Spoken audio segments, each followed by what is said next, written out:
Dear friends, very very good evening. Friends, இந்த அளவுக்கு பூக்கள் ஃப்ரெண்ட்ஸ் எங்கள் மாற்றத்தில் நாங்கள் படிச்சிருக்க நண்பர்களே, இல்லை வேரியஸ் கைண்ட்ஸ் ஆஃப் ஃப்ளவர்ஸ் நண்பர்களே. இந்த பாருங்களேன், ரோஸு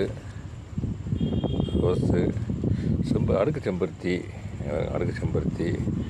எல்லோ கலர் செம்பருத்தி நண்பர்களே, எல்லோ கலர் செம்பருத்தி. ஆமாம், குபேரர் பூக்கள் நண்பர்களே. இந்த குபேரர் பூ. ஆமாம், இது வந்து ரெட் கலர் செம்பருத்தி நண்பர்களே. ஆமாம் நண்பர்களே, இதெல்லாம் நண்பர்களே. இந்த பாருங்களே, இது பூரா ஜாதிப்பூ நண்பர்களே. இந்த பார்த்தீங்களா, இது எல்லாமே ஜாதிப்பூ. அதை பறிக்கும் போதே வாசனை பார்த்தீங்கன்னா அந்த அளவுக்கு வாசனை நண்பர்களே, அப்படியே வாசம். இது வந்து முல்லைப்பூ நண்பர்களே. ஆமாம் நண்பர்களே, முல்லைப்பூ. இந்த முல்லைப்பூ எங்கே பறிச்சுன்ற நான் உங்களை காட்டுறேன். ஏன் வள்ளல் பாரி அந்த முல்லைக்கு தேரை கொடுத்தாருன்ட்டு, தன்னுடைய தேரையை கொடுத்தாரு, எனக்கு இப்போ தான் எனக்கு புரியுது. ஏன்னு கேட்டிங்கனாக்க, இந்த முல்லைப்பூவை முல்லைப்பூ ஜாதிப்பூ பறிக்கும்போது வாசம் ரெண்டுமே ஒரே பிரீடு தான். முல்லைப்பூ ஜாதிப்பூ ஒரே பிரீடு தான்.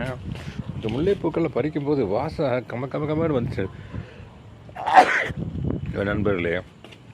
இந்த வாசத்தால் இருக்கப்பட்டு தான் பாரி வள்ளல் தன்னுடைய தேரையை கொடுத்துட்டு போகிறோன்னு எனக்கு ஒரு நினைப்பு. எனக்கு இன்னொன்று, இது என்னுடைய கற்பனைன்னு வச்சுக்கோங்களேன்.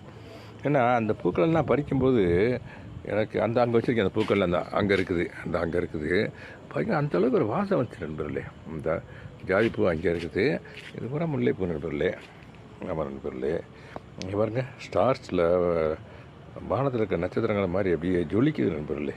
இங்கே பாருங்கள், பறிச்சிட்டேன். இதெல்லாம் பறிச்சுப்போ இனிமேல் இதெல்லாம் பறிக்க போகிறேன். இனிமேல் தான் ஏன் டைம் இருக்காதுன்றதுனால இதை வீடியோன்னு எடுத்துகிட்டு பறிப்போன்னு நினச்சிட்ருக்கேன். அப்புறம் நண்பர்களே, செம்பருத்தியில் பார்த்தீங்கன்னாக்க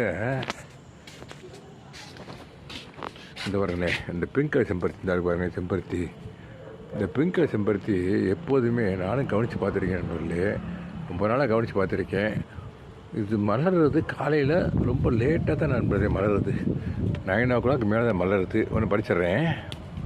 இந்த பாருங்க, ஆனால் பாருங்கள், இப்போ நேரம் ஆகியும் இன்னும் அப்படியே அது ஃப்ரெஷ்ஷாக இருக்குது பாருங்களேன். ஆமாம் நண்பர்களே, இது வந்து நண்பர்களே, இன்றைக்கி நான் பூ பறிக்காதனால இந்த பூ வந்து அந்த ரெட் கலர் செம்பருத்தி நண்பர்களே. ஆமாம், இது வந்து சீக்கிரம் மலர்ந்துடுது. அதே சமயத்தில் சீக்கிரம் அது இந்த மாதிரி நிலைமைக்கு வந்துடுது. இந்த மாதிரி பொசிஷன் வந்துடுது. இங்கே பாருங்களேன், நான் சும்மா பறிக்கிறேன். இங்கே பாருங்க, இது வந்து மலர்றது வந்து சீக்கிரம் மலர்ந்துடுது, வாடுறது சீக்கிரம் வாடுது நண்பர்களே. இந்த பூக்கள்லாம் இங்கே பாருங்களேன். இந்த செம்பருத்தி